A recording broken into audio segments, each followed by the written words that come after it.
positively, living positive, living positively, living positive.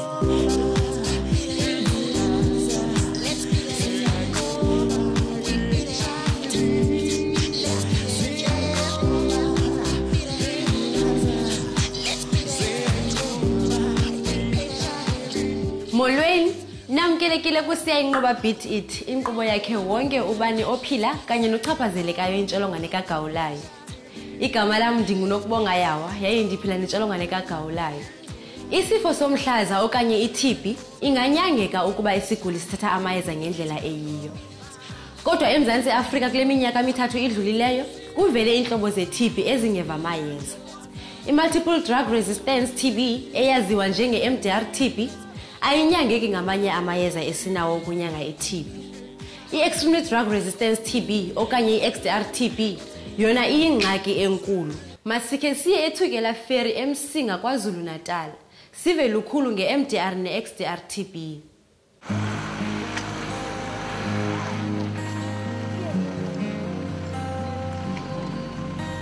Namhlanje silapha eMsinga KwaZulu-Natal. Le ndawo ineziguli eziningi eziphathwa i-TB engajwayelekile, leyo engakwazi ukuthi ilapheke ngemithi evamile. Manje sizongena lapha esibhedlela sase-Church of Scotland sizozwa ukuthi le TB bayilapha kanjani nokuthi bavikela kanjani ukuthi ingabhebhetheki. Woza siye ngaphakathi.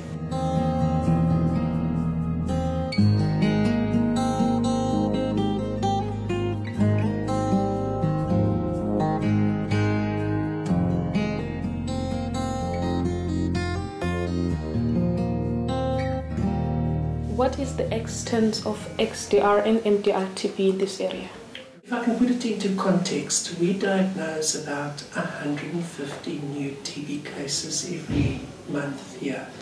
That adds up to nearly 2,000 patients per year. How do you manage these cases of drug resistant to TB? What we've done is we've looked at and we've piloted a community-based program where we treat MDR patients in the community. So we want to make sure that the patients are safe before they go back to the community. So one of the things that we do is we check their sputums whilst they're on treatment. And what we like is that they become sputum negative. In other words, the TB germ's not found in their sputum anymore. Then we put them out into the community and they actually receive their injections every day in the community. Ama patient asemawodini ayafika nje. Asambeni manje siyohlangana namanye amalungu ama-injection teams njengoba ehambe umphakathini eyosebenza. Woza.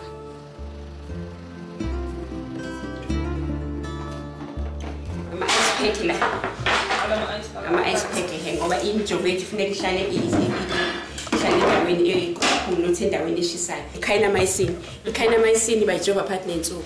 It's either by-alternate ama-days. It's Monday, Wednesday and Friday. Bese by-streptomycin. I-streptomycin is jova Monday to Sunday, every day. Anedlisi ethu ngelathi sijova ngawo. Simane ikhwama zethu zisemotweni esifike sifake zona. Alcohol lokusula ngabo mayisejova siyamsula qala before sejova yos area esisuke sejova kuyona.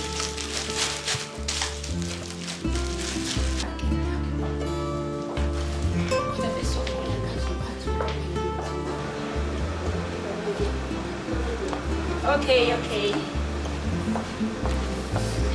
Esiqalela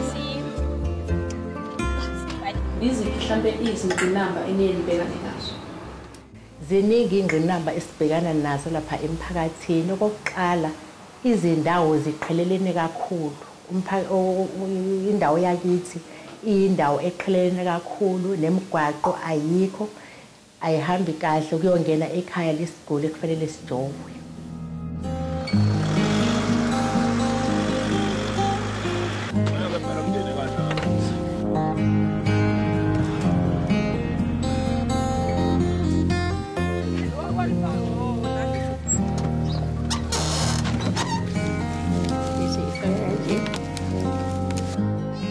Zingaki izigulane nazo ezibhekile abantu abayisishiyagalombili?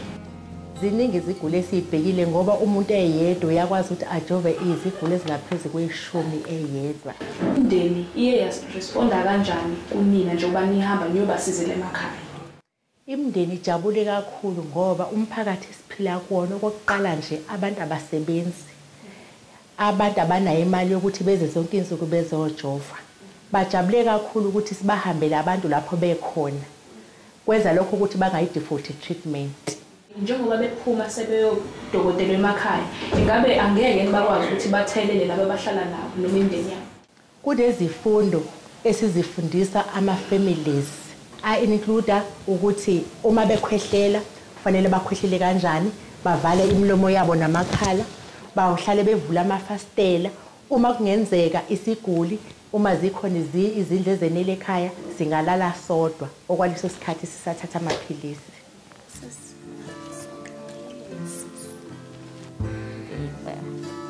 Jovele phathe phezulu.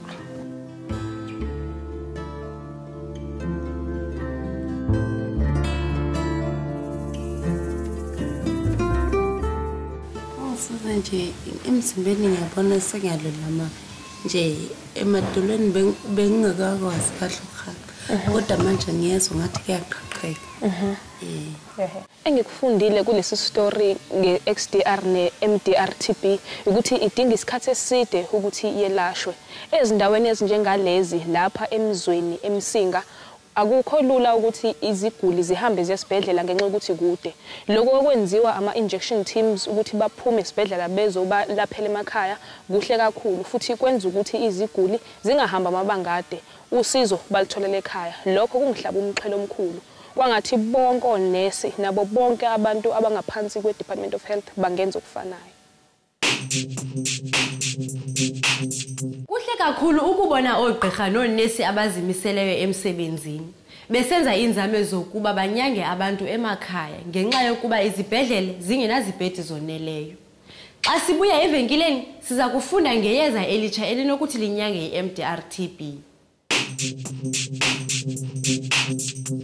Siyabulela ngokuba nibukele uSiyayinqoba Beat It. Siyathanda ukufumana imbalelwano zenu, inkcukacha zethu zivelile kumabonakude wakho. Ungaphoswa zezi condoms izintsha zibhalwe uSiyayinqoba Beat It. Protect yourself, protect others. Bye.